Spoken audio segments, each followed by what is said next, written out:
BNP chairperson দেশনেত্রী বেগম খালেদা জিয়া গুরুতর অসুস্থ। অনেকেই বলছেন তিনি অন্তিম সময়ে পৌঁছে গেছেন। মায়ের এমন কঠিন সময়েও দেশে ফিরতে পারছেন না তার ছেলে বিএনপির ভারপ্রাপ্ত চেয়ারম্যান তারেক রহমান। নিজের ভেরিফাইড ফেসবুক পেজে পোস্ট দিয়ে তারেক রহমান জানান, দেশে ফেরা পুরোপুরি তার হাতে নেই। তাহলে কার হাতে?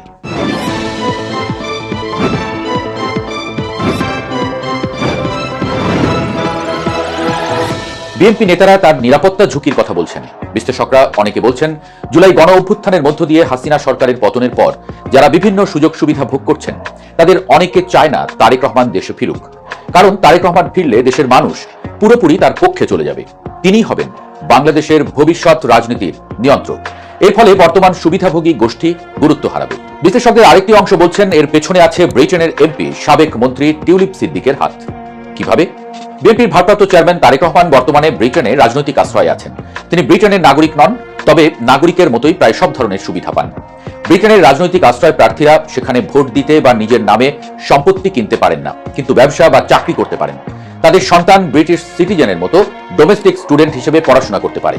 স্ত্রী যে কোনো সরকারি বেসরকারি চাকরি করতে পারে। এই নিয়মে জাইমা রহমান ব্রিটেনে পড়াশোনা করছেন, ডাক্তার জুবাইদা রহমান ব্রিটেনের সরকারি হেলথ সেক্টরে কাজ করছেন। ব্রিটিশ আইন অনুসারে রাজনৈতিক আশ্রয় প্রার্থী বজায় থাকা অবস্থায় তারেক রহমান বাংলাদেশের পাসপোর্টের জন্য আবেদন করতে পারবেন না। এজন্য তাকে অ্যাসাইলাম স্ট্যাটাস বাতিল করতে হবে। কিন্তু এই প্রক্রিয়াটি তারেক রহমানের নিজের হাতে নেই। ব্রিটেনের স্বরাষ্ট্র মন্ত্রণালয় হুট করে কারো অ্যাসাইলাম স্ট্যাটাস বাতিল করে না। বিশেষ করে যদি ওই ব্যক্তির জীবনের নিরাপত্তা নিয়ে কোনো আশঙ্কা থাকে, তাহলে বিষয়টি অত সহজে ছাড় পায় না। এখানে টিউলিপের হস্তক্ষেপের কথা উঠছে। তার দল লেবার পার্টি এখন ক্ষমতায়, পার্টিতে টিউলিপের প্রভাবও কম নয়। অন্যদিকে ভারত, পাকিস্তান, শ্রীলঙ্কা, চীন, উত্তর কোরিয়া, ইরান সহ পৃথিবীর বিভিন্ন দেশের অসংখ্য ভিন্ন মতাবলম্বী এখন ব্রিটেনে রাজনৈতিক আশ্রয় প্রার্থী হিসেবে বসবাস করছেন। সেসব দেশের বংশোদ্ভূত নাগরিকরা ব্রিটেনের রাজনীতিতে খুবই গুরুত্বপূর্ণ।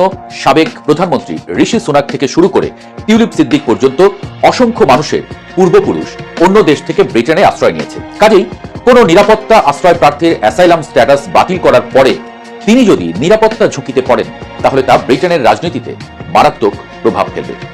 এমনিতেই বাংলাদেশের আদালতে টিউলিপ সিদ্দিকের সাজা হওয়ার ঘটনায় লেবার পার্টি বেশ বেকায়দায় আছে। নতুন করে বিপদ বাড়ানোর ঝুঁকি তারা নিতে চাইবে না, এটাই স্বাভাবিক। তবে আশার কথা হলো, বাংলাদেশ সরকার এরই মধ্যে দেশনেত্রী বেগম খালেদা জিয়াকে ভিভিআইপি প্রোটোকল দেবার কথা ঘোষণা করেছেন। বেগম জিয়ার সন্তান হিসেবে তারেক রহমানও দেশে ফিরলে এই প্রোটোকলে পড়বেন, এমনটাই ধারণা সবাই করছেন। স্বরাষ্ট্র উপদেষ্টা বলেছেন, তারেক রহমানের স্ট্যাটাস অনুযায়ী নিরাপত্তা দেওয়া হবে। তারেক রহমানের নিরাপত্তা স্ট্যাটাস বৃদ্ধি করায় তার নিরাপত্তা ঝুঁকি কিছুটা কমেছে বলে মনে করা হচ্ছে। ব্রিটেনও তাই ছাড় দিতে প্রস্তুত। ব্রিটেনের ক্লিয়ারেন্স পেলেই পাসপোর্ট বা ট্রাভেল পাসের জন্য আবেদন করতে পারবেন তারেক রহমান।